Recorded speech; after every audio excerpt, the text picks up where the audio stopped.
Hello అందరికీ, నేను మీ Usha. Welcome back to our channel recipe with Usha. ఈరోజు అయితే ఇంట్లో పాలు మిగిలిపోయినప్పుడు, పిల్లలు పాలు తాగకుండా ఉన్నప్పుడు మనం టీ కాసుకోకుండా పాలు ఉండిపోతాయి కదా, అలాంటప్పుడు ఇలాంటి స్వీట్ని తక్కువ టైంతోనే రెండు పదార్థాలతో ఈ స్వీట్ అనేది తయారు చేసుకోవచ్చు. ఇది ఎలా తయారు చేసుకోవాలో వీడియో అయితే చూపించబోతున్నాను. చాలా అంటే చాలా బాగుంటుందండి. ఇది నోట్లో వేసుకుంటే ఇలా కరిగిపోతుంది. మీరే చూస్తున్నారు కదా.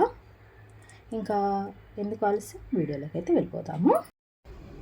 మూడు పదార్థాలతో స్వీట్ అయితే చేసి చూపించబోతున్నాను. లీటర్ పాలు, బెల్లం, నెయ్యి, ఒక చిన్నది నిమ్మకాయ. ఇప్పుడు ఎలా తయారు చేసుకోవాలో చూపిస్తాను. ఈ స్వీట్ అనేది ముందైతే కడాయి పెట్టుకొని స్టవ్ అయితే వెలిగించుకోవాలి. ఇప్పుడు లీటర్ పాలు అయితే పోసేసుకోవాలి. పాలు అనేది ఇలా మేగడ కట్టింది కదండి. ఇప్పుడైతే నిమ్మకాయ రసం అయితే పోసేసుకోవాలి.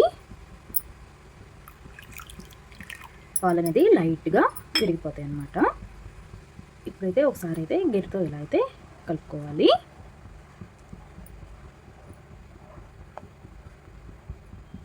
చూసారా, అప్పుడే విరిగిపోయినాయి. ఇప్పుడు ఇలా ఇరిగిపోయినాయి కదండి. ఇప్పుడైతే నేనైతే అరకప్పు వరకు బెల్లాన్ని అయితే వేసుకుంటున్నాను. మీ స్వీట్కి తగ్గట్టుగా బెల్లం అయితే వేసుకోండి. బెల్లం వేసుకొని మొత్తం ఇలా కలుపుకోవాలి. ఇందులోకి ఇప్పుడు 1 టేబుల్ స్పూన్ నెయ్యి కూడా వేసుకోవాలి. వేసుకొని మొత్తం అయితే ఇలా అయితే కలుపుకోవాలి. ఇప్పుడైతే గ్యాస్ అనేది హై ఫ్లేమ్లో పెట్టుకొని ఇలా కలుపుకుంటూనే ఉండాలి. ఈ నీళ్ళన్నీ ఎగిరిపోయేంత వరకు ఇలా కలుపుకుంటూనే ఉండాలండి. ఇలా దగ్గరికి వచ్చేంత వరకు కలుపుకోవాలి. ఇందులోకి ఇప్పుడు ఇంకొక టేబుల్ స్పూన్ నెయ్యి అయితే వేసుకున్నాము. ఇది ఎక్కువ టైం కూడా పట్టదండి, త్వరగానే అయిపోతుంది ఈ స్వీట్ అయితే. ఒక్కోరోజు పిల్లలు పాలు తాగరు, కొంతమంది టీ తాగుతారు. వాళ్ళు టీ తాగినప్పుడు పాలు మిగిలిపోతాయి కదండి. అలాంటప్పుడు ఇలా ట్రై చేయండి. సింపుల్గా స్వీట్ అయితే చేసుకోవచ్చు, అలాగే తినేస్తారు కూడా. ఇందులోకి ఒక చిటికెడు యాలకుల పొడి అయితే వేసేసుకోవాలి. చూడండి, ఇది ప్యాన్కి అయితే సపరేట్ అయిపోయింది. నెయ్యి కూడా బయటికి వచ్చేస్తుంది అన్నమాట. ఇప్పుడైతే స్టవ్ అయితే ఆఫ్ చేసుకోవాలి.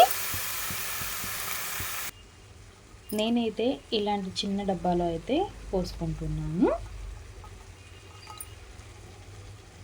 మీరు ఇలాంటి గిన్నెలోనైనా సరే, ఎందులోనైనా సరే పోసుకోవచ్చు. ఎందులో చేసుకున్నా సరే కొంచెం అంతా నెయ్యి అయితే అప్లై చేసుకోండి. ఇప్పుడు ఇదంతా ఈ బాక్స్లోకి అయితే వేసేసుకుంటున్నాను.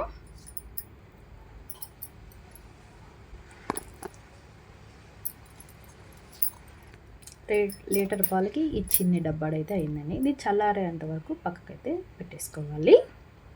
చల్లారిపోయిన తర్వాత చూపిస్తాను. ఇది పూర్తిగా చల్లారిపోయింది. దీనిలో నుంచి తీసి చూపిస్తాను.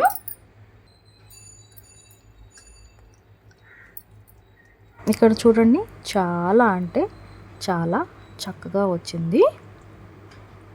ఇంట్లో పాలు మిగిలిపోయినప్పుడు ఇలా స్వీట్ అనేది చేసుకోండి. పిల్లలు ఏదైనా స్వీట్ అడిగినప్పుడు కూడా ఇలా చేసి పెట్టండి. వాళ్ళు కూడా చాలా అంటే చాలా ఇష్టంగా తింటారు. నా వీడియో నచ్చితే లైక్ చేయండి, సబ్స్క్రైబ్ చేయండి, కామెంట్ చేయండి.